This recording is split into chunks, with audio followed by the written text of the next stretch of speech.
So let's try out our login screen one more time and see if we have our roots file set up properly. So back in my Vue API backend, the Go project, I'm going to make sure my application is not running. And if it is, I'll stop it and then I'll run it again. So go run./cmd/API.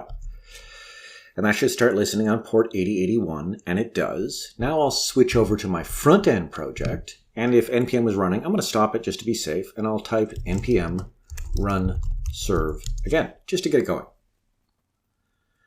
It'll compile, and I'll go to localhost 8080 by command clicking on this or control clicking on Windows. Then I'll switch to my browser, and there it is, and go to the login screen. And just like before, I'll open my terminal, my JavaScript console, and I'll try logging in. And this time I should not get an error. So me@here.com and password. And it doesn't matter what you put in as long as it looks like an email and it has some value in password.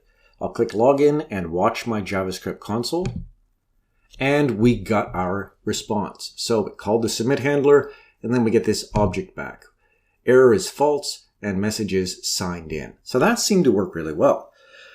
Okay, so we've successfully connected our Vue front end to our Go backend. And now we want to start working on actually authenticating a user. And that takes a fair bit of work, but it's not terribly difficult. And we'll get started on that in the next section.